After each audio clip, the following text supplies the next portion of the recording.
Galerinha, então vamos lá fazer a questão aí, ó, da FUVEST 2020, exercício número 15. Uma questão que envolve papel, tipo, vou ser resumido bem nessa questão. Papel higiênico. É a mesma ideia do papel higiênico. Vem envolvido e vem todas as camadas do papel higiênico. Bom, ele fala assim, ó, o cilindro de papelão central de uma fita T-crepe tem um raio 3, então ó, esse raio aqui do centro do cilindro de papel vale 3 centímetros esse raio aqui. A fita tem espessura de 0,01 centímetro e dá 100 voltas completas. Aí sim, é uma questão que vai virar uma PA, só que aí são 100 voltas, pô, aí não compensa fazer no braço, aí é melhor você trabalhar com a ideia de fórmula. Então olha só, o primeiro, quando você enrolar a primeira fita em torno desse cilindro de papel aqui, você concorda comigo que ela vai ter o raio do cilindro de papel? Então, ó, vamos falar que o raio 1, essa é a questão número 15, você vai falar que o raio 1 é igual a 3 centímetros, porém, o comprimento dessa fita seria 2πr, então seria 6π. Esse seria o comprimento, 6π centímetros seria o primeiro comprimento ali, certo? Agora, quando você vai dar a segunda volta, você vai ter que considerar a espessura que tem a primeira. É como se você tivesse colocado uma camadinha bem aqui, ó. Você colocou uma nova camada aqui. Essa camada aqui vale 0,01 centímetro. Então esse novo raio, que é onde a próxima camada vai ter, ela não vale mais 3 centímetros esse raio. Esse raio, esse segundo raio aqui, ele vale 3,01 centímetros, porque você tem que considerar a camada de espessura daquilo ali. E esse comprimento vai ser a mesma coisa. O comprimento vai ser 2πr, isso multiplicando vai dar 6,02 π centímetros, que é a segunda camada. Aí você vai para a terceira camada, vai aumentar de novo a espessura, então o raio 3 vai dar 3,02 centímetros. Aí você vai, comprimento é igual a 2 vezes π vezes o raio, isso vai dar 6,04 π centímetros. O que você consegue ver? Que o comprimento dessa fita, ele está aumentando de 0,02 π centímetros a cada vez. Então isso é uma PA. Uma PA de razão de 0,02 π, e aí ele vai dar 100 voltas. O que ele perguntou? O comprimento total da fita. Então ele quer saber a soma dessas voltas todas. Então você vai ter que lembrar duas formulinhas de PA. A primeira, que o AN é igual ao A1 mais N menos 1 vezes a razão. E a segunda fórmula, que é a fórmula do SN, é igual ao A1 mais o AN vezes N dividido por 2. Então você vai achar o valor do AN aqui, vai substituir e vai achar o valor do SN. Detalhe, são números feios, né? Então vai dar trabalho. Por exemplo, ó, vamos só tirar os dados dela aqui. Primeiro termo, o A1 dela é 6π, que é em correlação ao comprimento. A razão, como está aumentando de 0,02 π, então a razão é 0,02 π. E a quantidade de termos que você tem são 100. Agora eu vou substituir. O A100 sempre vai ser igual ao A1 mais 99R.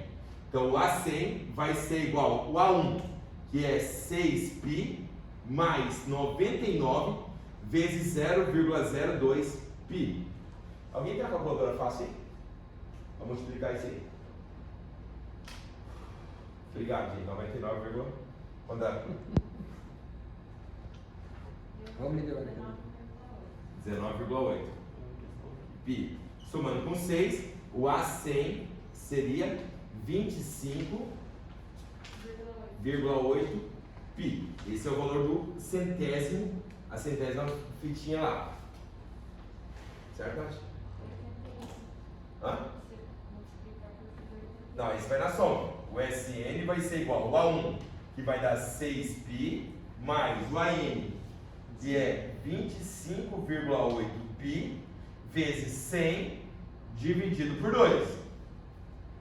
Vai dar 31 vezes 50, vai dar... Você tem que substituir o π por algum número? Tem 3, 1,98. É 1,98? Então, eu tudo errado. é 7,98π. Aqui. A gente só tem que me atrapalhar. 7,98π. E aí, você vai somar e multiplicar por 100. 7,98 é aproximadamente 25. Deu 13π vezes 100. Dá 130π. Nossa senhora, muito feio. Aí, já substitui, gente, ó. Vai, ó, 13 vezes 3,14 vezes 100 dividido 13,98. Gente, é sacanagem esse número desse. Ali está aproximadamente, não dá para ficar 19? 14? Não sei. Mas será que aproximadamente não é por causa do 3,14? Não. Olha, se fosse eu já aproximava para 14 Não, porque para aqui, ó, 8 e o para aproximadamente geralmente é isso aqui, ó. Ah, tá. Porque o pi não vale 3,14. Você aproximou o pi para 3,14. Por isso que ele usa o termo aproximadamente. Mas Marquinhos, acho que ele quer lá na resposta é aproximadamente também, ó. Tá de boa. Olha lá, ó. Total da frita é de aproximadamente. E se sou eu na matemática, eu aproximo tudo, até a mãe. Mas você quer ver um negócio bem fácil? Isso aqui tem centímetros. É, Você vai ter que transformar para metros. Então para que você vai multiplicar? é verdade. 100. Verdade. Você vai depois ter que dividir por 100. É verdade. Então só pegar aqui, ó, 13,98 vezes 3,14 É verdade. vezes 3,14 dividido por 2. Vai dar 39,40 aproximadamente dividido por 2, vai dar alguma coisa próxima de 20 ali. Mas em tudo tem 18,22, 25. 21,94. Então aproximadamente 22. Ô louco, hein? Ô Marquinhos, mas na matemática, na matemática tô vendo, eles fazem umas continhas mais zoadas. Na química não. A Cara, Veste é muito tranquila pra conta. geralmente é o contrário, né? A parte de continha geralmente vem muito na química. Sabia? É. Matemática é mas muito na- pouca questão que venha assim, continha com número com vírgula, sabia? Tanto que eu não Estranho. suporto a prova do Enem por causa disso. Deixa eu pegar, quer que eu passe ali, Marquinhos? Eu passo aqui, não Passa, passa. você quer. Não, sai, não, passa aqui não. Ah, tá. Essa 20 aqui é legal.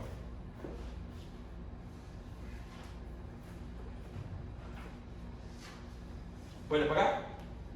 Gente, você. Qual que é o seu nome? Letícia, você que vai fazer FAMERP, a FAMERP, a cara dela não são questões assim, tá? São questões mais contextualizadas. Então, tipo, essa questão que a gente fez é muito mais a cara da FAMERP, tá? A FUVEST, ela vem incorporando isso agora, mas a FAMERP é muito mais contextualizada que a FUVEST, tá? Posso apagar?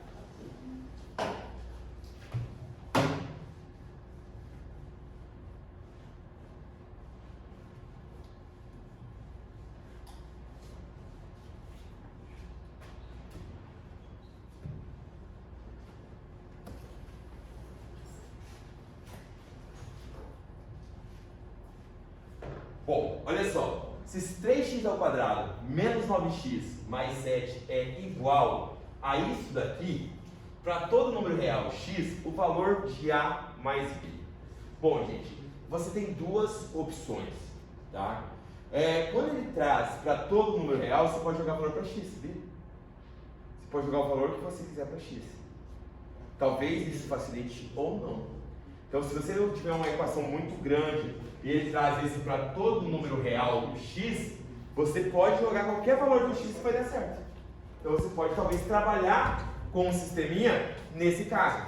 Mas aqui não é tão complicado, porque é x menos a ao cubo menos x menos b ao cubo. Então, você consegue abrir aqueles cubos perfeitos. Se você analisar aqueles cubos perfeitos, ó, essa questão número 20 da FUVEST, você vai ter 3x ao quadrado menos 9x mais 7. Isso vai ser igual a x menos a ao cubo menos x menos b ao cubo. Então você vai ter essa equação que é 3x ao quadrado menos 9x mais 7. E você vai abrir esse cubo perfeito, que é x ao cubo, que é o cubo do primeiro, menos 3 vezes o primeiro ao quadrado vezes o segundo, mais 3 vezes o primeiro vezes o segundo ao quadrado, menos o cubo do segundo. Tudo bem? Vou fazer menos e vou abrir aquele segundo ali. Senão eu vou ter que escrever lá na frente, vou escrever ele aqui embaixo, tá? vai ficar assim, ó, menos, aí vai ficar x ao cubo, menos 3x ao quadrado b, aqui, mais 3x vezes b ao quadrado, menos b ao cubo. E aí você vai subtrair esses dois termos para fazer uma equivalência do outro lado. Então você vai ter aqui, ó, 3x ao quadrado menos 9x mais 7. E esse cara aqui, ó, o x ao cubo vai cortar com esse x ao cubo aqui. Aí você vai ter, posso já colocar o 3x ao quadrado em evidência? Se eu colocar o 3x ao quadrado em evidência aqui, vai sobrar em cima menos a, embaixo mais b. Porque lembra que tem um menos que vai mudar o sinal. Se eu colocar aqui, ó, o 3x em evidência, se eu colocar aqui o 3x em evidência, sobrou a ao quadrado menos b ao quadrado. E se você colocar nada em evidência, vai ficar assim, ó, menos, aí vai ficar a ao cubo menos b ao cubo, porque aqui vai ficar mais, como eu tirei o menos aqui para fora, fica menos. Tudo bem até aí? Bom, e agora você vai fazer comparação. Como assim eu vou fazer comparação? Eu vou pegar o cara que acompanha o x ao quadrado aqui, ó. Vou fazer igual o cara que acompanha... na verdade eu tenho 3x ao quadrado, eu tenho 3x ao quadrado aqui. Então o que sobrou para cá aqui foi 1. Então isso aqui tem que valer 1. Então eu vou ter que menos a mais b tem que ser igual a 1. Certo? Bom, segunda parte, menos 9, que é o cara que acompanha o x, tem que ser o mesmo cara que acompanha o x. Como eu já tenho 3 aqui, eu vou dividir, eu posso falar que a ao quadrado menos b ao quadrado é igual a menos 3. Tudo bem? E vou trabalhar com um sistema desse. Nem vou usar a segunda parte porque vai me dar trabalho. Me dá uma ideia para você fazer isso aqui simples.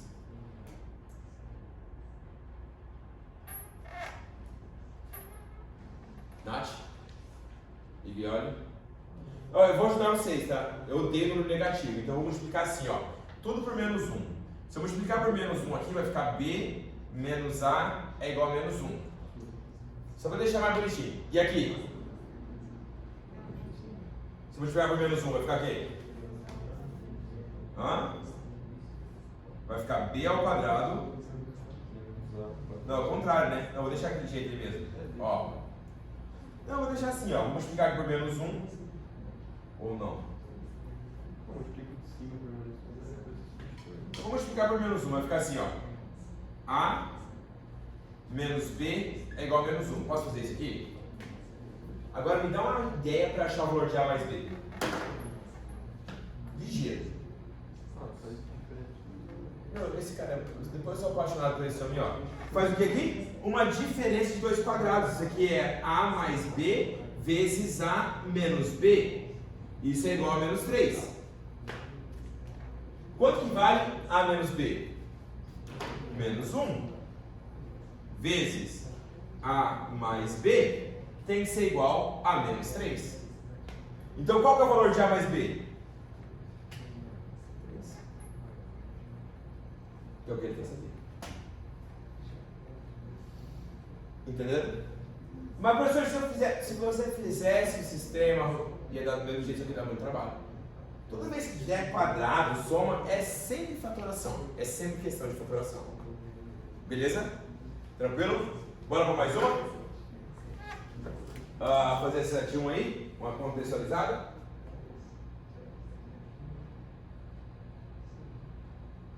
Olha só, uma agência de turismo, deixa eu só apagar aqui.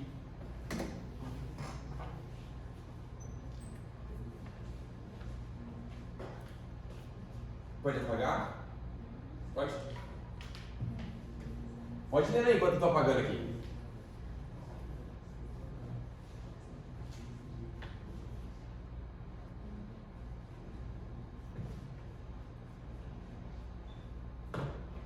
Olha só, uma agência de turismo vendeu um total de 78 passagens para destinos Lisboa, Paris e Roma. Sabe que o número de passagens vendidas para Paris foi o dobro do número de passagens vendidas para... Então, peraí, para tudo aí, ó. Paris é essa questão número 21 aí, ó. Número 21. Você sabe que Paris foi igual ao dobro do número de passagens vendidas para os outros dois destinos conjuntamente. Então você pode falar que Paris é igual o dobro de quem? Qual que são as outras cidades? Lisboa e Roma. Lisboa E Roma. e Roma. Lisboa mais Roma. Tudo bem assim? O que mais que ele falou? Sabe também que em Roma foram vendidas 2 passagens a mais. Então peraí, Roma é igual a 2 a mais que quem? Metade das vendidas para Lisboa. Então Lisboa sobre 2. Certo? E a última? Cadê? Só isso. Ah tá. Qual foi o total de passagens vendidas conjuntamente para Paris e Roma? Não, sério, não, tá faltando uma informação aí. Cadê a última informação? Quantidade de Lisboa? Não. Somado tudo, né? Somar tudo? Qual que é o total de passagens? Então você sabe que Paris mais Roma mais Lisboa tem que dar um total de 78 passagens. Certo?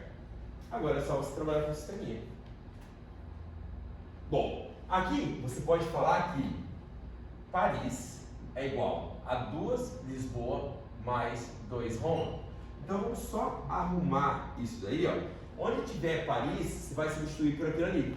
Então eu vou fazer um sistema aqui. Posso tirar o MVC? Eu odeio trabalhar com fração. Então eu vou ter aqui 2 Romas, trazendo para cá menos Lisboa é igual a 4. Já arrumei aqui, ó. Passei esses 2 multiplicando, aqui, já trouxe para o outro lado. Certo? E nessa daqui, no lugar do Paris, eu vou colocar 2L mais 2R. Então você vai ter 2R com mais R daqui, você vai ter 3R. 2L com mais L daqui, você vai ter mais 3L. Isso vai ser igual a 78 passagens. Acabou. Agora é só você resolver o sisteminha. Jeito mais simples para você resolver esse sistema. Multiplica aqui, ó, tudo por 3, ó, vai ficar 6R menos 3L. Isso é igual a 12. Esse 3L vai cortar com esse 3L aqui. Você vai ter que vai ter 9R e aqui você vai ter igual a 90. O número de passagens vendidas para Roma é igual a 10. Quem quer saber que eu nem tenho pergunta? Roma mais Paris. Agora eu tenho que achar Paris, mas para achar Paris eu vou ter que achar Lisboa de qualquer jeito. Então vou ter que achar tudo. Então eu vou substituir aqui. Você vai ter que 3 Roma mais 3 Lisboa é igual a 78. Você pode simplificar ou já substituir direto, vai ficar 3 vezes 10 mais 3L é igual a 78. 3L vai ser igual a 48, o número de Lisboa vai ser igual a 16. Achei Lisboa, vou achar Paris. Você sabe que Paris é igual a 2 vezes Lisboa, que é 16, mais 2 vezes Roma, que é 10. Então 2 vezes 10. Então o total de Paris seria 52 passagens. Certo? Agora ele quer a soma de Paris com Roma. Vai dar 62 passagens. Certinho? Beleza? Quanto que eu já fiz? 2? Foram só 2? 3. Então, assume aí. Vamos trocando. Vamos trocando. 3 para cada um, vai. Isso aí, 3 para cada. Para não cansar muito. É, melhor coisa. Vamos lá, gente. Qual que é o número mesmo?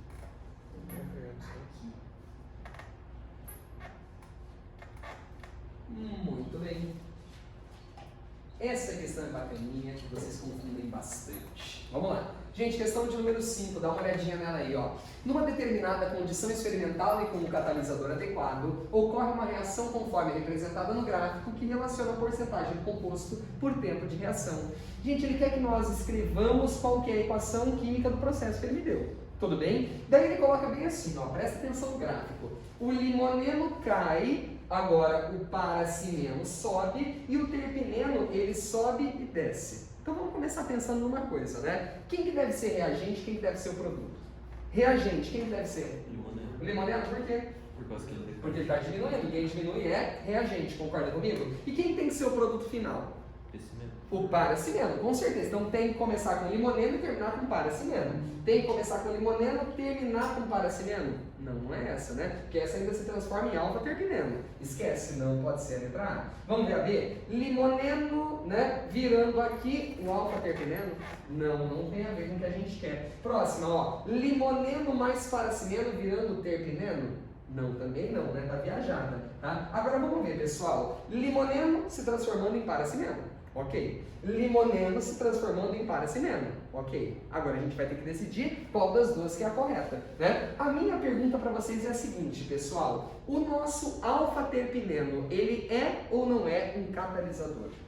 Porque se você for olhar na letra D, ele considera esse cara como um catalisador. E se você for olhar na letra E, ele não coloca como catalisador, né? A minha pergunta é, o que esse cara é? Catalisador ou não? Não? Why not? Por causa que ele é criado junto com o crescimento. Ele é criado junto? É, porque esse parte do zero.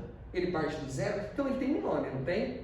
Tem, é alfa-terpineno. Não seja palhaço. O que ele é nessa reação? Fala pra mim. Hã? Vamos lembrar de uma coisa, eu coloco bem assim pra vocês. Esquece essa reação, esquece essa reação. Vou colocar uma outra reação pra vocês. Olha pra cá todo mundo, tá? Eu ponho assim, gente. Ozônio mais cloro, tudo bem? Esse cara vai produzir pra nós ClO mais O2. Numa segunda etapa, aquele ClO vai atacar outra molécula de ozônio, produzindo pra gente 2O2 juntamente de Cl ponto.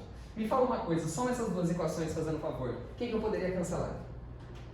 Vamos, Cl, ótimo, esse cara cancela, e quem mais? ClO, tá? Então me responde uma coisa, gente. Quem que é o catalisador dessa reação? O Cl, por quê? Catalisador, ele começou no começo, foi consumido, concorda comigo? E no final ele é reconstituído. Isso é o que nós chamamos na química de catalisador. Gente, o catalisador tem concentração constante. Tanto que na global ele nem aparece, né? O3 com O3 dá 2O3, né? O2 com 2O2 dá 3G2. Ótimo, então esse cara foi o catalisador. E agora eu quero ver, como é que é o apelido que eu dou para esse cara aqui, pro Cl, ó? Ele é um intermediário de reação. Esse é o termo, pessoal. Ele é um intermediário. Gente, qual que é a diferença de intermediário para catalisador? O nome já diz. Quando eu sou intermediário, eu estou no começo, no meio ou no fim? No meio, concorda comigo? Então não pode existir intermediário no começo e nem no fim. Olha bem para esse gráfico aqui. Não existe nada desse cara no começo e não existe nada no fim do processo. Então eu concluo que o alfa-terpineno não é um catalisador, e sim um intermediário de reação. E é por isso que a nossa resposta vai ser qual, gente? A letra E. Limoneno virando alfa-terpineno e o alfa-terpineno virando o quê, pessoal? O paracimeno. Que questão bonita, né? Gente, olha que coisa linda. Questãozinha de equilíbrio químico básica, só que ela pega dependendo de como for. Tudo bem? Então uma questão muito interessante. Fechou? Vamos para uma próxima? Alguém tem pergunta? Não? Então vamos para a próxima, vamos lá. Deixa eu pegar aqui essa questãozinha, deixa eu ver aqui, ó. Ah, isso é muito fácil, 8. Vamos para 7.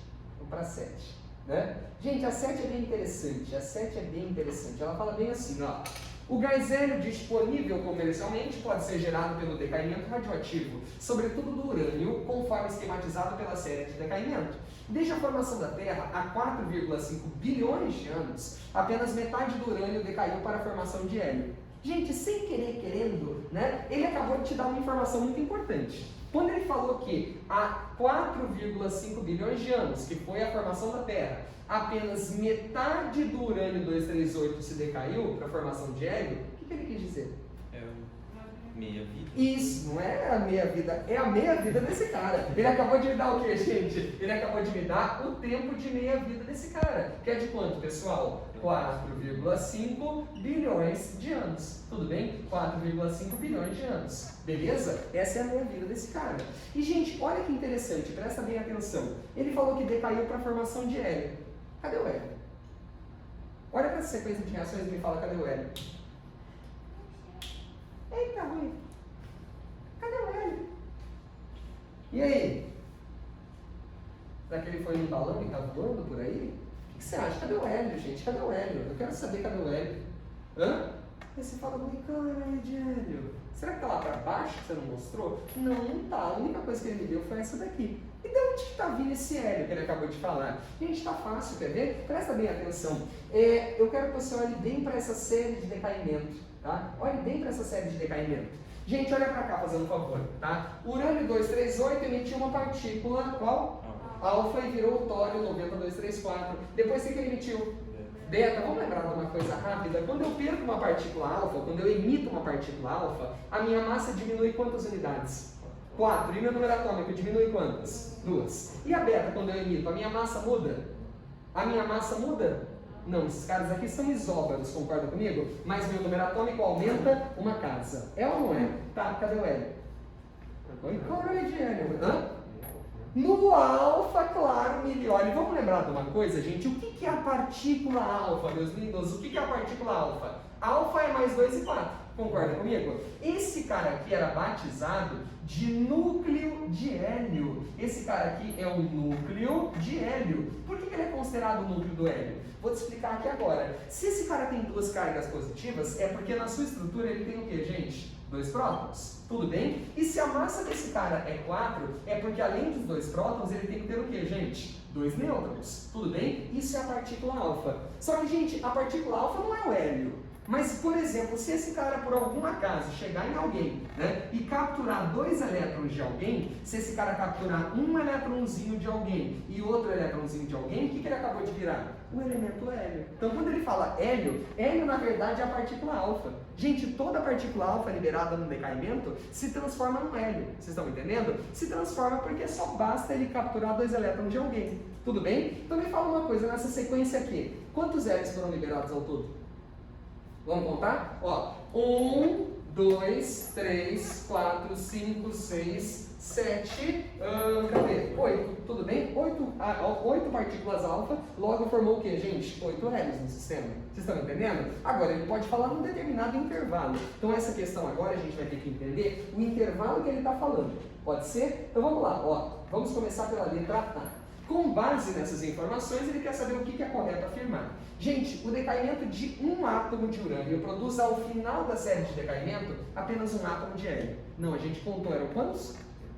8 ou 9, não lembro. 1, 2, 3, 4, 5, 6, 7, 8. 8 átomos de hélio, tá errado. Tudo bem? Segunda, gente, o decaimento do urânio para urânio 234, peraí. De urânio 238 para urânio 234. Ele está falando daqui, olha aqui, ó, daqui até aqui. Todo mundo concorda? Então ele quer saber, ó, o decaimento de urânio 238 para urânio 234 gera a mesma quantidade de hélio que o decaimento do urânio 234 para tório 230. Vamos lá. De urânio 234 para tório 230. Gente, me fala uma coisa, daqui para cá, quantos hélios eu formei? Um só tem essa alfa. Concorda? E daqui para cá, gente, me fala quantos hélios eu formei? Um só, moral da história, formou ou não formou a mesma quantidade de hélio? Formou. Então a resposta é qual, gente? B de bola. Vamos ver as demais? Vamos lá? C. Daqui a 4,5 bilhões de anos, né, a quantidade de hélio no planeta será o dobro da atual. Tá certo isso daqui? Não, né? Mas você já marcou a B? Não, seja palhaço. Por que está errado? Eu quero saber a B é a resposta. Tudo bem? Mas por que está errada essa última? Por que daqui a 4,5 bilhões de anos a quantidade de hélio no planeta não será o dobro da atual? Porque será quanto?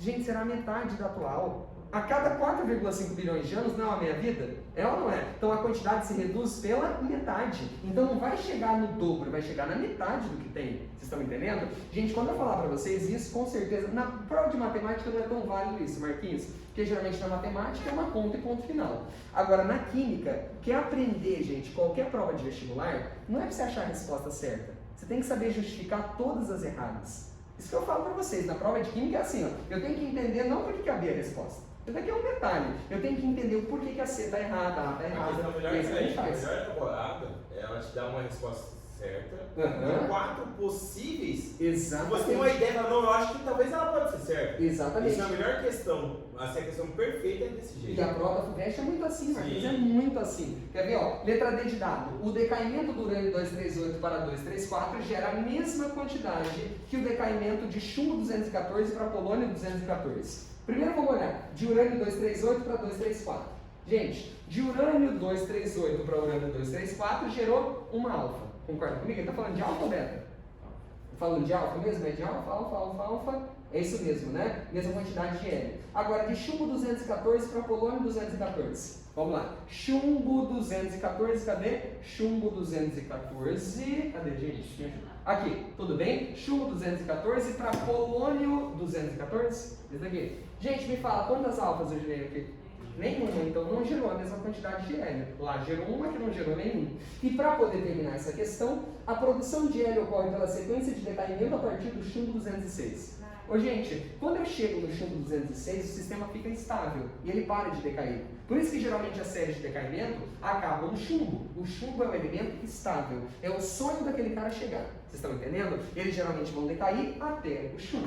Fechou? Tudo bem? Gente, olha que questão linda, olha que questão maravilhosa. Agora a gente vai para uma outra. Tudo bem? A última dessa minha parte da aula. Pode ser? Gente, eu quero que você dê uma olhada aqui na questão de número... Vou pegar aqui, ó.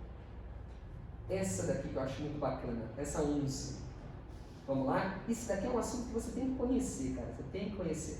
Ó, dá uma olhadinha nessa 11. Em supermercados é comum encontrar alimentos chamados de liofilizados. Vocês já ouviram falar, gente? Bom, seu professor já falou na primeira aula do ano sobre liofilização, né? Eu não sei se você lembra o que significa liofilizado, né? Ele vai falar aqui agora, ó. Como frutas, legumes e carnes. Alimentos liofilizados continuam próprios para o consumo após muito tempo, mesmo sem a refrigeração. Presta atenção agora, o termo liofilizado nesses alimentos refere-se ao processo de congelamento e posterior desidratação por sublimação da água. Então, olha o processamento que ele acabou de falar. Gente, primeiro o que ele vai fazer? Congelar. Então, ó, primeiro ele congela esse cara. Na verdade, primeiro ele congela esse cara. E segundo, o que ele faz, gente? Sublima a água. Sublima a água. Deixa eu te fazer uma pergunta rápida aqui. A água sublima? Água sublima? Hã? Água sublima sim ou não? Ué, confia no texto. A água sublima ou não sublima? Claro que sim, então não seria possível o processo de liofilização. Gente, praticamente tudo ao nosso redor sublima, tudo bem? Só que não em condições ambientais. Vocês estão entendendo? Agora, aqui no ambiente que nós temos, a água vai sublimar? De jeito nenhum, tudo bem? Mas existe um valor de temperatura e um valor de pressão que fazem essa água sublimar. E agora ele vai falar sobre isso. Para que a sublimação ocorra, é necessária uma combinação de condições, como mostra o gráfico de pressão por temperatura, em que as linhas representam transições entre fases. Gente, então vamos entender uma coisa, ó, presta atenção. Olha para cá para você entender o processo. Vamos imaginar, olha para cá todo mundo, vamos imaginar que esse cara está líquido, né? O alimento primeiro está líquido, a água está por lá. Então vamos imaginar um ponto aqui. Você entende que aqui esse cara está em qual estado, gente? No estado líquido. É ou não é? Deixa eu te fazer uma pergunta, como que você faz para congelar alguma coisa? Põe aonde? Você põe no congelador, põe no freezer, concorda comigo? Quando você põe o alimento no freezer, você está mexendo na temperatura ou na pressão? Você está mexendo na temperatura. Então você concorda que quando eu mexo na temperatura, eu estou mexendo horizontalmente aqui, tudo bem? Ou para lá ou para cá. Como eu estou resfriando, gente, eu estou indo para a esquerda. E agora eu cheguei nesse ponto que está aqui, tudo bem? Me responde uma coisa, agora, nessas condições que eu acabei de colocar, qual que é o estado físico desse material? Sólido, não é? Agora eu quero transformar esse cara em vapor, eu quero sublimar, eu quero passar do estado sólido direto para o estado vapor. Em quem eu tenho que mexer? Na pressão, eu tenho que subir a pressão ou descer a pressão? Descer, não é? Quando eu pegar essa pressão e diminuir e ultrapassar essa fronteira, você concorda comigo, pessoal, que ele vai chegar na fase de vapor? Vai ou não vai? Então, como que a gente faz na indústria para liofilizar? Como que a gente faz para o seu alimento durar mais? Você pega esse alimento, né? Você vai congelar esse alimento e depois você dá uma queda brusca de pressão. Quando você faz isso, a água vai lá e sublima. Tudo bem? É assim que é feita uma série de alimentos. Por exemplo, como você acha que o pessoal faz aquele café solúvel, né? Que o pessoal joga na água? Como você acha que o pessoal faz leite em pó? Tudo isso são alimentos liofilizados, eles removem a água justamente dessa maneira. Ficou claro para vocês? Então agora, gente, ele vai perguntar o que a gente vai fazer, né? E ele vai dar uma situação por aqui, quer ver? Apesar de ser um processo que requer industrialmente o uso de certa tecnologia, existem evidências de que os povos pré-colombianos que viviam nas regiões mais altas dos Andes, olha o detalhe, regiões mais altas dos Andes, conseguiam liofilizar alimentos, possibilitando estocá-los por mais tempo. Então, peraí, o que a gente aprendeu nesse enunciado? Para poder congelar, eu tinha que diminuir o que, gente? A temperatura. Para poder sublimar a água, eu tinha que diminuir o que, gente? A pressão. Concorda comigo? Então, o cara falou que o pessoal lá dos Andes, lá na parte mais alta, conseguia fazer esse processo. Peraí, gente, quando eu penso numa região muito alta, né, vamos imaginar lá em cima nos Andes, fechou? A pressão atmosférica aqui é grande ou pequena? Aqui em cima a pressão atmosférica é grande ou pequena?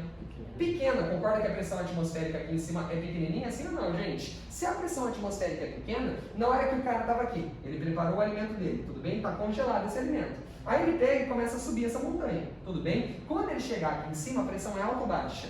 Baixa. O que vai acontecer com a água?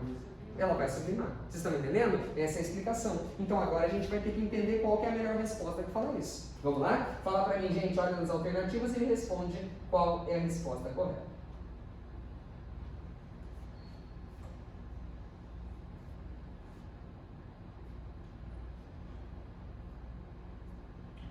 É a letra A? Não? Por que não é a letra A? Ele falou de alta pressão, lá em cima a pressão é alta ou baixa, gente? Baixinha, né? É a letra B? Vamos pensar? Os alimentos após congelados naturalmente nos períodos frios eram levados para regiões mais baixas da montanha. Gente, na região mais baixa a pressão é grande. Não adianta, eu preciso de uma pressão pequena. C, né? Os alimentos eram expostos ao sol para aumentar a temperatura e a baixa pressão atmosférica local favorecia a solidificação. Não se droga, né? Letra D de dado. As temperaturas eram baixas o suficiente nos períodos frios para congelar os alimentos. Sim ou não? E a baixa pressão atmosférica nas altas montanhas possibilitava a sublimação. Com toda a certeza do mundo, sim. Então falou pra você, olha pra mim, falou pra você em leite em pó, falou em alimento tipo aquele café solúvel, chá solúvel, é tudo alimento liofilizado. Então não esquece, liofilizar é você primeiro congelar e depois você sublimar por redução da pressão. Ficou claro, gente? Alguma dúvida? Não? Marquinhos, Bora. pode vir, bora. Vamos pagar um quadro aqui pra você. Fez curso de sangue? Fazendo uma... Nossa. Fazendo um... Só. Tá pra baixo ou pra cima a matemática? Lá pra baixo. Diminui aí, Marquinhos, tá bem grandão, né? Mão de pinça aí, ó. Hã? Onde você tá? Ah, não, vai por aqui, Marquinhos. Ó. Pode. Ó. Tem que ser dois dedos, se for um, não vai não. É igual você tá. É igual essa Marcos. Aí sim, Marquinhos.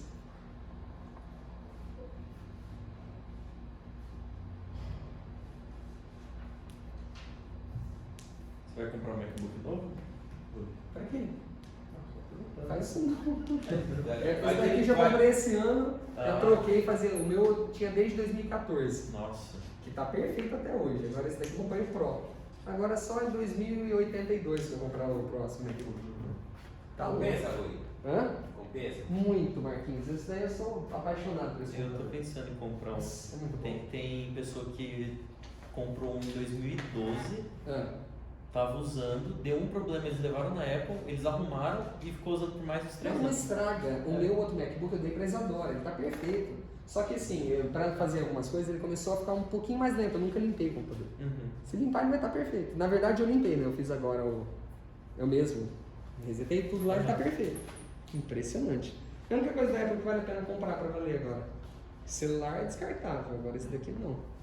Ainda bem. Computador vale super a pena. Esse vale o investimento. O duro é que assim, quando você tem apenas um equipamento, eu quase que vendi tudo da Apple pra comprar mudar da Samsung. Faz isso não, aí você Porque vai eu- passar raiva. Cara, eu não conseguia mandar uma aula pro computador, eu tava tão puto, falei, bicho, ou eu compro um MacBook, Não, compra ou Marquinhos. eu mudo tudo, porque não dá pra você ter dois sistemas Marquinhos, eu tô operacionais. eu tô fazendo a apostila ali.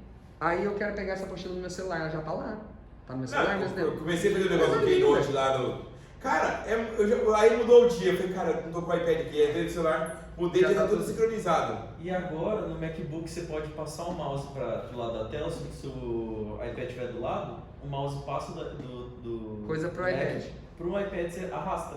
É. Dá pra passar. Vocês vão acabar fazendo uma gastadinha de começo Não, de ano que eu mas não tenho, tá? vale a Eu pena. vou fazer gastar dinheiro que eu não tenho esse começo de ano. Sério, Bom, super vale a pena. gente, vamos lá, olha só, mais 3 questõezinhas aí. Olha aqui a questão 17. É uma ideia de inscrição e circunscrição.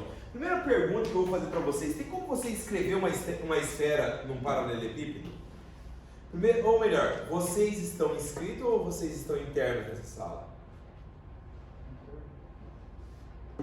São internas. Qual seria o pré-requisito para você estar inscrito nessa sala? Tá pegando Tem que também. estar encostando em todas as faces, vou falar assim. Então, quando você trabalha com um paralelepípedo, teria como você colocar um paralelepípedo, não um cubo, um paralelepípedo normal, como se fosse essa sala aqui. Tem como você escrever uma esfera aqui dentro? Não. Porque o tamanho da altura teria que ser o mesmo tamanho da largura, então você nunca irá conseguir escrever uma esfera num paralelepípedo, nunca conseguirá escrever uma circunferência num retângulo. Agora, o contrário dá. Como você colocaria a menor esfera que você colocaria um paralelepípedo dentro? Qual seria o tamanho dessa menor esfera? Que é essa nossa pergunta. Olha só, a menor esfera na qual um paralelepípedo retângulo como esse está inscrito, tem diâmetro como? Como que você imaginaria esse paralelepípedo inscrito numa esfera? Quais seriam os pré-requisitos para que um paralelepípedo esteja inscrito numa esfera? Maior dimensão, por quê? Tô chutando aqui, não tô participando da aula por quê, gente? Vocês têm que falar, cara. Mas onde estaria, antes de falar sobre a dimensão, qual seria o pré-requisito dele, assim, aqui nem vocês falaram, para vocês estarem internos nessa sala, ou Esse é menor que ela. você teria que estar tangenciando as paredes, inscritos.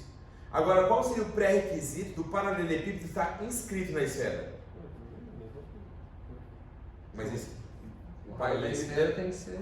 O diâmetro da esfera tem que ser o tamanho do maior dimensão do O tamanho. diâmetro da esfera tem que ser maior Que 7. que 7. Mas tem o 9, 10, 11, 12, 15 aí. Não, mas você perguntou um pré-requisito. Não, mas qual que é o pré... Não é esse pré-requisito. Não? Porque se você só usar isso, por exemplo, sei lá, 15, ela não vai estar inscrita, ela vai estar interna. Porque, por exemplo, o diâmetro aqui é muito maior que vocês não estão inscritos, vocês estão internos. O pré-requisito, a gente já vai chegar na ideia da diagonal, mas o pré-requisito para que você tenha um paralelepípedo inscrito numa esfera é que todos os vértices desse paralelepípedo estejam sobre a esfera. Então você teria mais ou menos esse desenho aqui, ó. Para você inscrever um sólido numa esfera, isso vale para qualquer sólido. Os vértices desse sólido têm que estar sobre a esfera. Então o nosso paralelepípedo ele estaria assim, ó. Seria mais ou menos a ideia de um cubo aqui dentro, mas na forma de um paralelepípedo. E aí o diâmetro seria quem? A ideia da diagonal dessa esfera. O diâmetro da esfera seria igual à diagonal desse paralelepípedo. Ó, aqui seria o diâmetro dessa esfera, que seria a diagonal do paralelepípedo. E como que você calcula a diagonal de qualquer paralelepípedo? É a raiz quadrada de A ao quadrado mais B ao quadrado mais C ao quadrado. Então, você vai trabalhar com isso daqui, ó, que a diagonal vai ser igual a raiz quadrada. Quais são as dimensões? São 7 ao quadrado, mais 4 ao quadrado, mais 6, mais 4 ao quadrado também. Então, essa diagonal aqui vai ser a raiz quadrada de 49, mais 16, mais 16. Essa diagonal vai dar a raiz quadrada de 81. Então, a diagonal vale 9. Ele quer o raio ou diâmetro? Diâmetro mesmo? Então, morreu aí. Caramba. Entenderam? E se fosse um cubo? A ideia seria a mesma. A ideia de um cubo inscrito numa esfera é que a diagonal desse cubo coincida com o diâmetro da esfera. E o contrário, qual seria o pré-requisito para você ter uma esfera dentro de um cubo? Inscrita no cubo? O diâmetro. Vai, continua. O lado do cubo tem que ser o diâmetro. Perfeito. Como o cubo terá todas as dimensões iguais e ela tem que tangenciar todas as suas faces, o diâmetro tem que ser a aresta do cubo. Então aí, esse é o pré-requisito para você ter uma esfera inscrita no cubo. Beleza? Nath? Tranquilo? Bom, vamos lá, essa foi de boa, hein? Essa foi de boa, essa foi gostosinha de fazer. Bom, agora vamos fazer essa daqui, ó. Essa é legal. Essa daqui é clássica caiu no FG deste ano passado, ano retrasado, uma questão igualzinha a essa daí. Tá? Uma questão bem clássica nos vestibulares. Primeira coisa, toda questão que ele fala de máximo e mínimo sempre será ou uma questão de função do segundo grau ou uma questão de função trigonométrica. Falou de máximo, falou de mínimo, sempre será uma questão ou de função do segundo grau ou de função trigonométrica. Não é função trigonométrica porque não tem nada de seno, cosseno, tangente aqui, então tá fora isso daí. Então isso aqui vai virar uma função do segundo grau porque fala a ideia de máxima arrecadação. Toda vez que falar máxima, mínimo, valor que deixa máximo, valor que deixa mínimo, sempre você trabalha com a ideia de vértice da parábola, a não ser que seja uma função seno ou cosseno, que também pode trabalhar com máximos e mínimos. Bom, primeira coisa que você tem que lembrar, o valor máximo ou o valor mínimo sempre é uma questão de x do vértice ou y do vértice. Valor máximo ou valor mínimo, x do vértice ou y do vértice? Y do vértice. Valor máximo ou valor mínimo, por exemplo, você arremessa uma bola de basquete, ela atinge uma altura máxima. Se eu perguntar para vocês qual a altura máxima, é uma questão de y no vértice. Agora, se eu perguntar qual o tempo que leva para chegar a essa altura máxima, aí é uma questão do x do vértice. Então nós dizemos que valor máximo ou valor mínimo sempre será uma questão de y do vértice. Valor que deixa máximo, valor que deixa mínimo, é uma questão de x do vértice. Tá? Então, se eu perguntasse o tempo que leva para atingir a essa altura máxima, é uma questão de x do vértice. Bom, questão essa daqui. A dona de uma lanchonete observou que vendendo um combo de R$10, 200 deles são vendidos por dia. E para cada redução de R$1 nesse preço, ela aumenta 100 combos a mais. Ela vende 100 combos a mais. Nessas condições, qual é a máxima arrecadação diária que ela espera obter com a venda desse combo? X do vértice ou Y do vértice? E aí, valor máximo, Y do vértice. Então a arrecadação máxima é Y do vértice. Se eu quisesse saber o X do vértice, qual o preço ou qual a quantidade a ser vendida para se obter essa arrecadação máxima? Então aí seria uma questão do X do vértice. Agora, como eu pedi a arrecadação máxima, é uma questão de Y do vértice. Bom, como que você calcula X do vértice? Como que você calcula Y do vértice? Existem as fórmulas que são menos B sobre 2A é a fórmula do X do vértice, ou menos delta sobre 4A é a fórmula do Y do vértice. Só que se você esquecer essas fórmulas, o que você faz quando você esquece a fórmula do X do vértice? Pula, não pula não, calma que tem uma solução melhor. A parábola ela é simétrica, já ouviu falar que a parábola é simétrica? Então o vértice dela é o meio dela. Então é um meio entre as raízes também. Então se você pegar as raízes de uma função de segundo grau, que é o x1 e o x2, somar e dividir por 2, onde o resultado que você encontra sempre será o x do vértice. Então se você pegar o x1, que é a primeira raiz, somar, fazer a média entre as raízes, na verdade não necessariamente entre as raízes, quaisquer dois pontos alinhados da parábola, se você fizer a média, vai dar no meio dela, vai dar onde está o x do vértice. Então você pode usar isso. Cara, x do vértice é que você não esquece muita fórmula. Agora o que você esquece é a fórmula do y do vértice. Como que você... Eu até prefiro fazer sem a fórmula. O que você faz para achar o y do vértice? Você pega esse x do vértice que você achou aqui, ó, e substitui no lugar do x da função. Se tiver a fórmula da função, você vai ter que montar. Achou o x do vértice, no lugar do x, você colocou o x do vértice, o resultado que você vai encontrar é o y do vértice. Sempre.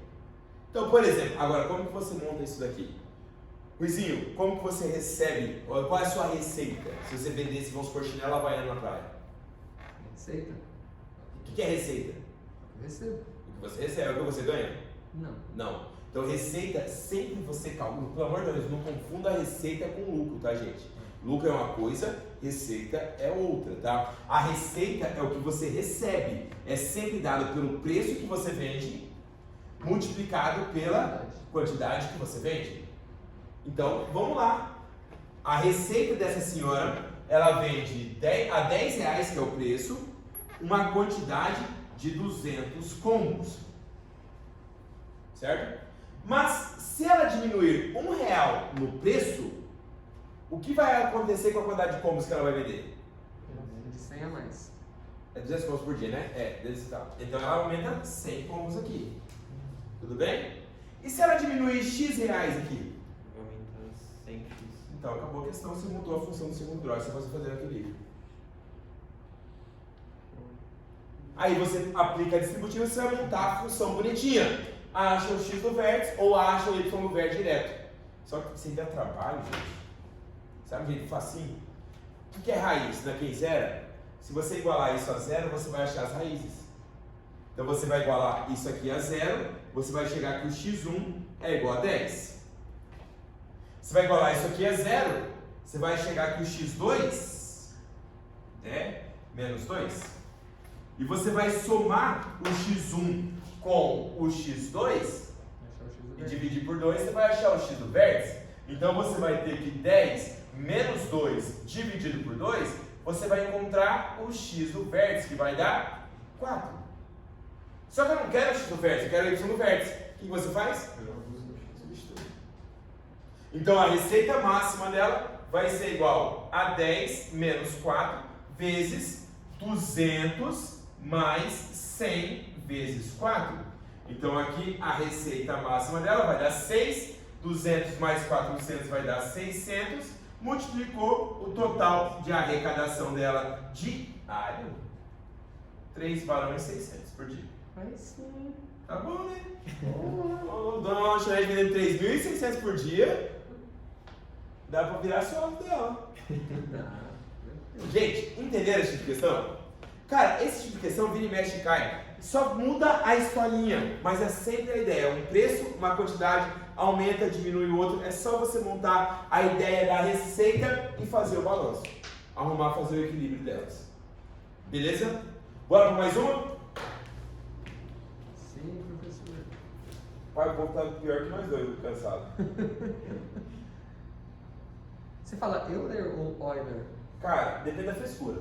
Entendi. Mas o correto é Euler. Lembra? Eu pedi e falar Euler, nunca sabia. É Euler mesmo? É Euler mesmo. Mas. Só que é o cum da frescura, né, velho? Falar Euler. Não, daqui a pouco vai falar. Mas eu tive um professor de mestrado que ele falava só Euler. Número de Euler. É. Muito chique ele era. Eu não tenho essa elegância de falar Euler, né? Vai falar Euler. Euler. Tem que ter um puxado no R ainda assim, mano. Bom, cara, essa questão é uma das questões mais loucas que eu já vi. Tenta ler e entender essa desgrama. Ela é fácil, mas você tem que entendê-la.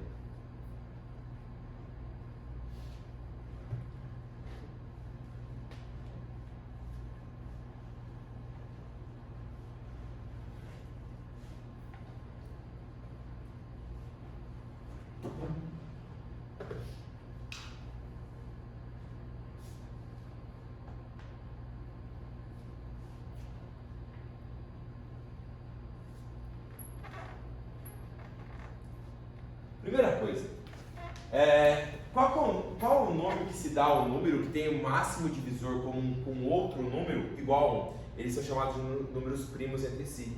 Eles não existem divisores entre eles. Todo mundo tem a noção de números primos. São números que só tem apenas dois divisores positivos, que é ele mesmo e o 1. Agora, números primos entre si, por exemplo, se pegar o 14 e o 15, eles não são primos. Porém, se você vai analisar o 14 e o 15, eles são primos entre si, porque eles não possuem nenhum divisor em comum. Então, o maior divisor que divide os dois ao mesmo tempo é 1. Eu estou te dando uma definição aqui de números primos entre si. Aí ele fala o seguinte, ó, por exemplo, a função de Euler de 6 é igual a 2, pois os números menores que 6 com tal propriedade são 1 e 5. O que ele quer dizer? Essa função de Euler, ela diz o seguinte, que você vai descobrir quantos números têm primos entre si, menores que esse cara com ele. Por exemplo, vamos pegar o 6, vamos pegar o 8. Qual seria a função de Euler de 8? Você vai ter que descobrir quais são os números que são primos entre si, e a 8 menores que 8. Então, por exemplo, o 7 é um número primo entre si dele, porque não tem nenhum divisor em comum. O 6 é? Não. O 5? 5 é. O que mais? 3. O que mais? Qual outro? 3. O que mais? E 1. Certo? Logo, o E, a função Euler aplicada a 8 seria 4. Tudo bem? Entenderam o que é a função Euler? Agora, muito massa. Qual o número máximo de EN para N de 20 a 25? Então ele quer saber o valor de E de 20 para D 20 a 25. Então, o E de 21, o E de 22, o E de 23, o E de 24 e o E de 25. E ele quer saber qual desses aqui dá o maior número. Meu Deus. Não, é simples. Porque qual é o critério para você assumir essa função? Ele não pode ter divisor em comum. Qual é o número que não tem divisor comum com ninguém? Menor que ele? O número primo. Nem o número primo, ele só vai ter divisor com ele a partir de números maiores que ele. Seria multiplicado por 2, por 3. Então, desses aqui, o único primo que você tem é o 23. Então, o 23, qualquer número menor que ele, será primo em comum dele, porque não vai ter nenhum divisor comum com ele. Que seria o 22. Seria do 1 ao 22. Cara, é uma questão assim, você olha e fala, cara, tô fudido de fazer isso aqui. Mas é uma questão muito bem elaborada. Então você vai ter o 23, como tem que ser menor que ele, vai do 1 até o 22. Então você vai ter 22 números primos, ou melhor, primos entre si, com 23. Fala a verdade, é uma questão a nível da FUVEST, sabe? Questão que você tem que pensar, tem que raciocinar, não tem margem de erro, muito bem elaborada. Entenderam, gente, a ideia disso daqui? E o duro é que assim, você vai olhando, você consegue fazer no braço. Só que você vai levar um tempinho para fazer todos ali, ó. Do 20 mais você sai. Só que olha o conceito que você tinha que ter. Beleza? Rui, vai fazer mais 3? Ou tá bom? Vamos fazer mais uma cada um? Mais uma cada um? Vamos, Então vai lá. vamos. Mesmo porque acabou de acusar 10% de bateria. Então é o tempo que você tem. Não demora muito não. Vamos lá. Mas você sabia que aquela questão que você fez, Qual? ali que você falando de altura, pressão, aquela questão você faria por bom senso ela, né? Eu não entendo nada do que você estava falando. Mas você sabe que quanto maior a altura, menor a pressão. E a única ali que estava de acordo com a pressão e a... você, no bom Exatamente. senso. Exatamente. Fala, aumentou a pressão, aumentou. Não, você está errado. Aí você vai eliminando sem acertar do mesmo jeito, sem saber o nada de conceito. Quando a gente não tem o conhecimento, você vai no bom senso. Na verdade, isso é também lógica, né? Sim. Não vai na lógica. Ô, gente, bora. Essa questão número 2 é muito bacana. Questãozinha aí que mistura física, química, né? Eu vou precisar de vocês nesse momento aqui. Vamos lá? Questão número 2 fala bem assim, gente. Equipamentos domésticos chamados de vaporizadores para roupa utilizam vapor de água gerado por um sistema de resistências elétricas a partir da água líquida. Um equipamento com potência nominal de 1.600 watts. Gente, só me fala uma coisa, ó. Ele colocou aqui a potência, né? A potência é 1.600 watts. Foi utilizado para passar roupas por 20 minutos, esse é o tempo que demorou, consumindo 540 ml de água. Em relação ao gasto total de energia do equipamento, o gasto de energia utilizado apenas para vaporizar a água, após ela ter sido atingida a temperatura de ebulição, equivale a aproximadamente quanto? Ô galera, me conta uma coisa, ele me deu a potência e me deu o tempo. Foi ou não foi? Existe uma fórmula na física, isso não é química, existe uma fórmula na física que relaciona a energia com a potência e o tempo. Qual que é? Energia é o que, pessoal? É a potência vezes o quê? O tempo. Concorda comigo? Só que tinha um detalhe, né? O único detalhe que eu tenho que me preocupar. Para isso poder funcionar, qual que tem que ser a unidade do tempo? Tem que ser em segundos, concorda comigo? Não pode ser um tempo em minuto. Então tá bom. A primeira coisa é a seguinte, ele me disse que o tempo daqui é um tempo de 20 minutos. Mas peraí, se eu multiplicar esse cara por 60, eu vou encontrar o tempo em segundos. Não é verdade? 2 vezes 6, 12. Então isso daqui vai dar 1.200 o que, gente? Segundos. Esse é o tempo. Concorda comigo? Então vai lá, ó. Eu sei que a energia total do equipamento é igual à potência, que é de quanto, gente? 1.600 watts vezes o tempo, que é de quanto? 1.200 segundos. É ou não é? Vamos lá? Gente, então vai lá. Energia total é igual a quanto? Vamos lá. Primeira coisa, gente, vamos fazer o seguinte. Quanto é 16 vezes 12? 6 vezes 10, 1.600 mais 320, 1.920? 1920, né? Então, ó, 1920, tá? Com mais 1, 2, 3, 4 zeros. É ou não é, gente? 1 mais... tá certo? Deixa eu falar. Não, tá certo, né? Tá certinho mesmo. Com 4 o número de zeros tá certinho? Não, acho que um pouquinho zero a mais, né? Um pouquinho zero a mais, tá meio zoado aqui. Beleza. Isso daqui tá em qual unidade de medida? Vamos lá. Isso aqui saiu o quê, gente? Em joule, na verdade, isso daqui saiu em joule, todo mundo concorda? Só que, gente, presta atenção, ele já me deu aqui a entalpia de vaporização da água em quilojoule. Pera aí, para transformar em quilojoule, é só você pegar esse cara e dividir por quanto, gente? Por 1000? Ou, em outras palavras, faz o que, gente? Simplifica 3 zeros. Isso é a mesma coisa o que, pessoal? Que 1920 kJ de energia. Essa quantidade é a quantidade de energia total que esse equipamento utiliza. Concorda comigo? Agora entenda uma coisa, dessa energia total que tem aqui, uma parte vai ser usada para vaporizar a água. É ou não é? Bom, você tem um detalhe que ele acabou de te dar, ele te deu a entalpia de vaporização da água a 100, que é igual a quanto, gente? 40 kJ por mol. Peraí, vamos entender uma coisa. O que significa o calor de vaporização da água? Gente, esse valor que ele me deu de 40 kJ por mol, alguém pode me explicar o que ele significa na prática? Fala pra mim, o que isso daqui significa na prática? Hã? É a energia que eu preciso para fazer o que, gente? Para vaporizar 1 mol de água naquela temperatura. Concorda comigo? Só que a gente tem um detalhe, né? Ele não falou para você em mol a quantidade de água. Ele disse que tem 540 ml. Mas eu posso falar uma coisa para você. Como a densidade da água é de 1 grama por ml, você concorda comigo que 540 ml é a mesma coisa que 540 gramas? É ou não é, gente? Então eu acabo de ter a massa de água que foi vaporizada. Outra coisa, eu sei que 40 kJ são usados para vaporizar 1 mol de água. Só que, gente, quanto que pesa 1 mol de água? Fala pra mim.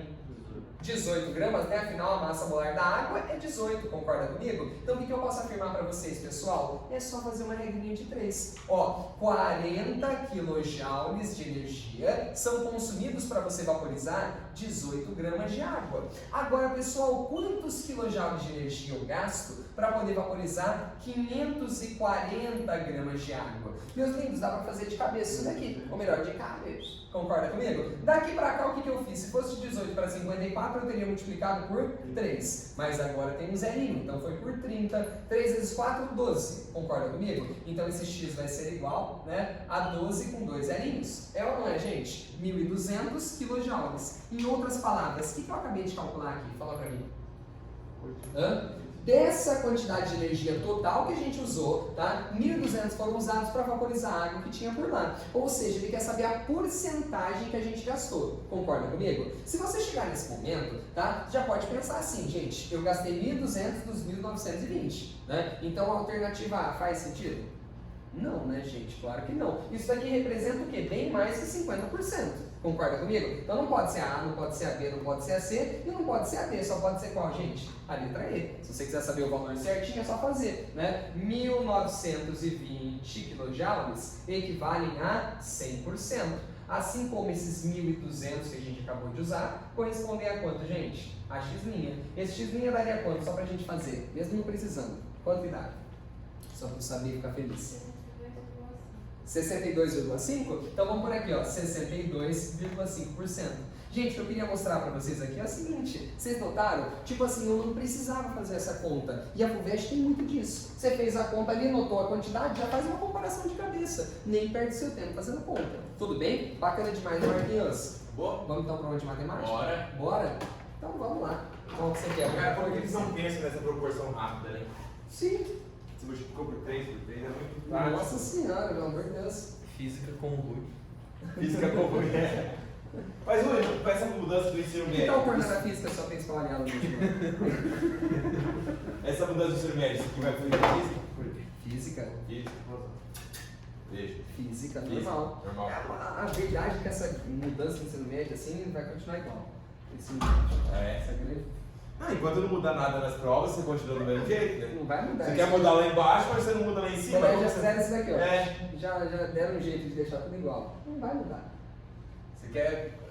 Cara, não quero que o ensino seja muito conteudista. Aí você mantém uma prova totalmente conteudista, você é obrigado a dar conteúdo. Então Normal. Sim. você continua dando conteúdo e acabou.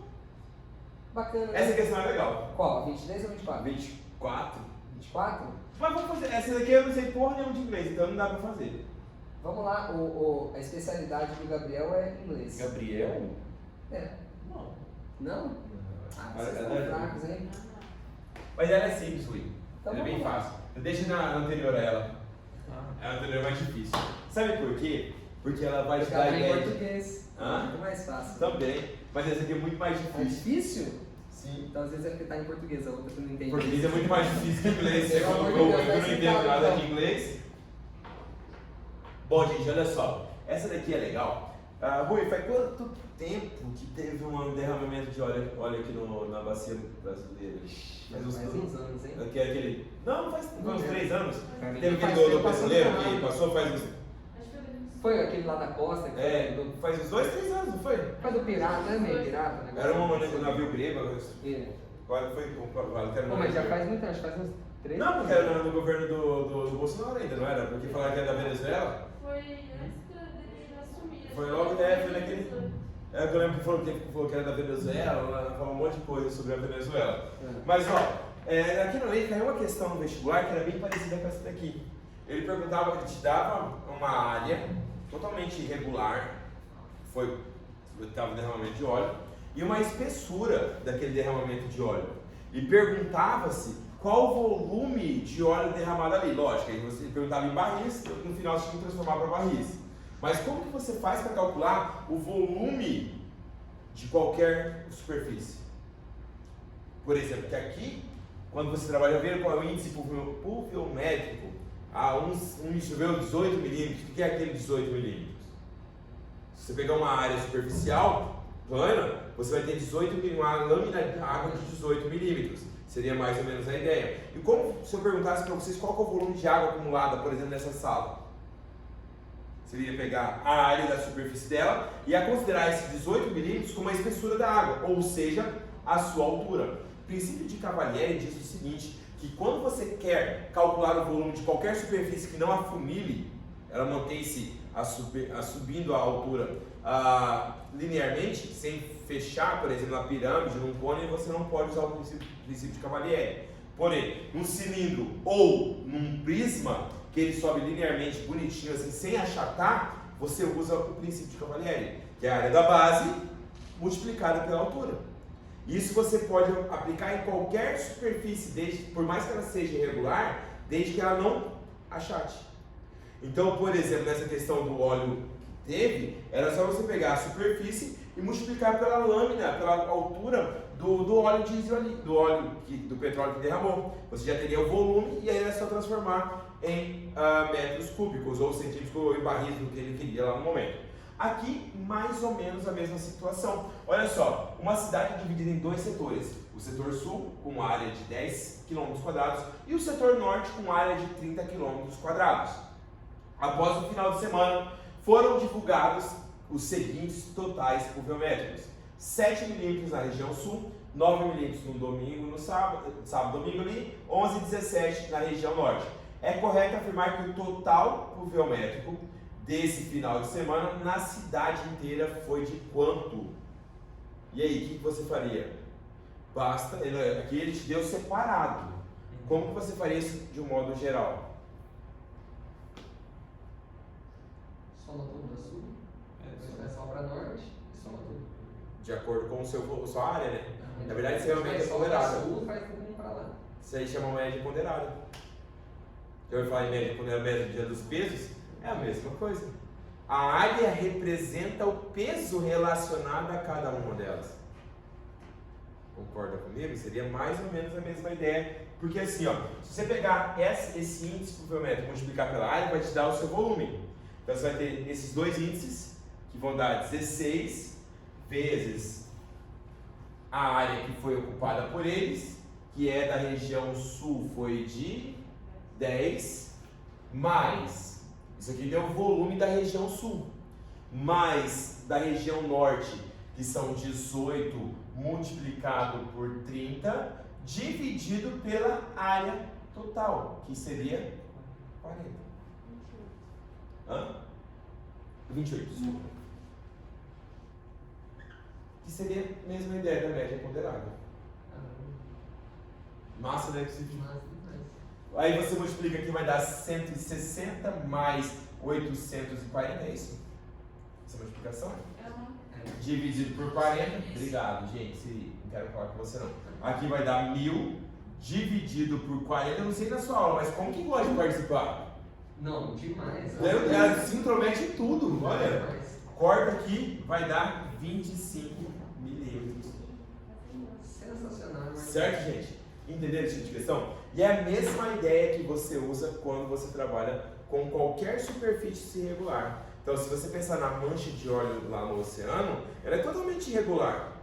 Aí você só pegar a área que ele te deu e calcular pela multiplicando pela altura. Pela espessura, na verdade, não é a altura, é a espessura. Sabe uma questão que é muito clássica? Eu não sei se você trabalha na química, mas na física sim. Quando você imerge um corpo não regular dentro de e quer saber o volume dele. Por exemplo, se eu quero saber o meu volume, basta você colocar na piscina. O deslocamento de água seria o meu volume, seria a lâmina d'água naquela superfície que você aumentou. O Arquimedes, né? Porque na verdade é o princípio de Cavalieri que ele trabalha com você. Pegar o volume. Certo, Era um gente? grande Bom, Cavalieri, a né? gente finalizou. Era um grande cavalheiro. esse Cavalieri. Cara, acabou de fazer um gol no São Paulo ali. Quem? Tava olhando Cavalieri. Cavalieri. Gente, vou finalizar aqui. Muito obrigado pela presença de vocês, tá? Quem quiser depois assistir novamente essas resoluções Sim, minhas, sim. a gente vai postar no canal do YouTube lá depois. Se alguém tiver, inclusive, alguma dúvida, alguma coisa que quiser tirar agora, A gente eu tá vou- aqui. A gente Vai tá ficar aqui. aqui mais um pouquinho. Beleza? Beleza, Bruninho? Fechou. Bora lá. Gente, então, Obrigado. muito obrigado pra vocês. Tá? Valeu, gente. E olha aqui,